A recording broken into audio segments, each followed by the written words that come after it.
Le New York Magazine a tenté une fake news absolument ridicule. Donc ça, c'est la une du journal du New York Magazine. Et donc le cadre blanc, c'est la couverture du journal. Et ce qu'il y a autour, c'est ce qui a été viré. Voilà, ça a été cadré là précisément. Et du coup, le New York Magazine, qui a fait 400 000 exemplaires, fait sa une sur les jeunes conservateurs pro-Trump en recadrant la photo d'un bal républicain pour y exclure les Noirs. Et se plaint dans ses pages que presque tout le monde est blanc dans la salle. Donc en gros, c'était un meeting, on va dire, avec des conservateurs pro-Trump. Et le journal a cadré uniquement des blancs et on dit regardez, il n'y avait que des blancs, néo-fascistes, conservateurs, etc., suprémacistes, etc. Et les mecs, ils ont fait exprès d'exclure justement les gens de couleur, comme ils disent. Donc eux-mêmes pratiquent le racisme pour faire croire aux autres que les pro-Trump sont racistes. Et dans le journal, il y a écrit « Est-ce que vous avez vu que tout le monde est blanc dans la salle ?» Absolument tout le monde est blanc. Il y a écrit dans le journal. Alors que non, c'est un mensonge. Voilà. Et il y a Elon Musk qui a réagi. Ils ont littéralement fait ce même. Et Elon Musk a fait 40 millions de vues.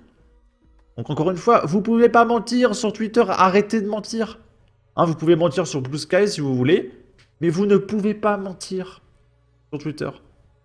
Et donc là, c'est le mème très célèbre, où il y a un mec avec un couteau qui essaie de tuer un gars, et il y a le journaliste qui cadre, et il montre le pied du mec devant la tête de l'autre et fait croire que c'est la victime qui a essayé d'attaquer son agresseur. Et bah là, c'est littéralement ça. C'est complètement dingue. Hein. Et je ne supporte plus la gauche. Ces gens sont odieux. Hein.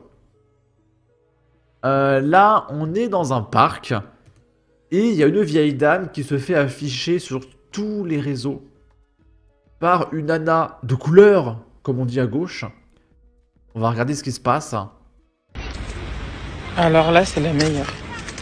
Alors là, franchement, c'est la meilleure. Non, non. Ouais, non, mais elle dit que sa robe, elle est... Elle dit que la robe de la petite, elle est trop longue. Donc la vieille dame qui n'a rien demandé a juste dit que la robe de la gamine est trop longue. C'est pas ample, hein? Donc il y a là, c'est ample. Là, c'est pas ample. Bon, écoutez. Elle est pas contente parce qu'elle dit que la robe, elle est trop longue. Parce que regardez, la gamine là, elle escalade dans le parc à jeu. Et avec sa robe, bah, elle se prend le genou dans sa robe. Et du coup, bah, c'est un coup à tomber, à trébucher, à assembler les pinceaux, hop, et tu te casses la figure. Donc oui, sa robe est trop longue et c'est dangereux. Voilà, c'est tout. Et juste pour ça, il y a la vieille dame qui va se faire afficher devant des millions de téléspectateurs sur TikTok, elle va se faire insulter de raciste, suprémaciste, etc. Uniquement à cause de la couleur de peau. Mais vraiment, mais... La France est devenue un pays ultra racialiste, quoi, où t'as deux communautés. Enfin, c'est... On peut plus vivre ensemble. C'est plus possible. Comme ça. Et que c'est pas normal, elle peut pas jouer. Plus large. Pour jouer, hein, c'est pas pour venir à l'école. Ok. Là, souvenez-vous, sur Reddit, on en avait parlé, le Reddit France avait dit ceci. Bonjour à tous, suite à une discussion en interne, la modération a décidé de bannir toutes les sources d'informations détenues par Vincent Bolloré. En voici une liste non exhaustive. Europe 1, Europe 2, Capital, Management, Femme Actuelle, C8, Canal+, CNews, C-Star, JDD, JD News. Ils rejoignent Valeurs Actuelles. Et je rappelle que Reddit France, c'est un peu le Twitter français. Et du coup, bah, tu te fais bannir à vue si tu cites un seul de ces médias qu'on vient de citer. Et ça, c'est la liberté d'expression, hein, d'accord? Et du coup, il y a un mec qui a raconté son opinion personnelle, son vécu, hein, sur le Reddit France. Et il a dit, donc le titre c'est Insécurité à Nantes. Parfois, je lis des posts sur Reddit concernant Nantes qui affirment que l'insécurité n'est qu'une invention de certains politiciens pour affaiblir la municipalité en place. Cependant, depuis plus de 3 ans, dans mon quartier de Chantenay, proche de l'arrêt Égalité aux Sables d'Olonne, près de Bellevue, nous vivons un véritable cauchemar avec des dealers et des délinquants qui empoisonnent notre quotidien. Les policiers sont épuisés lorsque nous les appelons, et parfois ils ne viennent même plus, en nous laissant dans cette situation invraisemblable. Faute de moyens financiers, aucun des résidents ne peut partir, et nous nous retrouvons pris au piège dans un étau tant mental que spatial.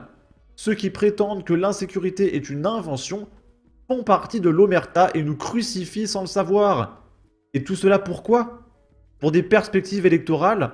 Ou pour cette maladie à vouloir toujours avoir raison même lorsque l'évidence montre le contraire?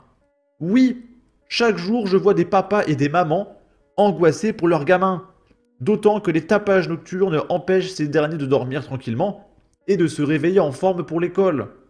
Chaque jour je vois la peur, la résignation et la culture d'un certain silence prendre de l'ampleur. Et là, il a cité absolument aucune source. Il n'a pas cité CNews, le JDD, Europe 1, etc. Mais c'est quand même problématique.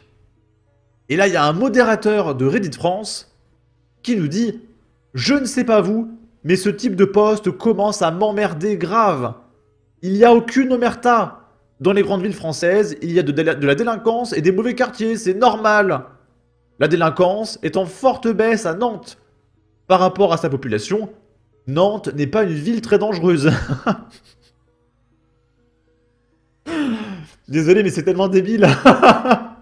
C'est une des villes les plus dangereuses avec Grenoble, Paris, etc. C'est dans le top 5. Il y a Rennes, Nantes, Grenoble, Paris et Lyon. C'est les 5 villes les pires de France. Ah, il y a Marseille aussi. Cette instrumentalisation politique devient insupportable. Edith, je rappelle que la libre expression n'inclut pas les discours de haine ou les menaces. Tout contrevenant sera banni. Deuxième édite. Eh bien, 10 bans déjà. Stop ou encore. Qui n'en veut? Donc voilà, c'est le modérateur, il est là. Ouais, j'ai banni 10 mecs, vous voulez encore? Je vous banne, je vous banne. Voilà, ça c'est la modération de Reddit France. Et pourquoi? Parce que le mec, il a expliqué son quotidien, il appelle à l'aide, et ça a été qualifié de discours de haine. Parce que le mec n'en peut plus, il est menacé au quotidien, il a peur pour sa famille, et c'est un discours de haine. D'accord, pourquoi pas? Et là, c'est F de Souche qui nous dit « La dérive liberticide se poursuit sur Reddit. Des modérateurs interdisent désormais d'y évoquer la question de l'insécurité. » Du coup, bah, tu parles de quoi sur Reddit?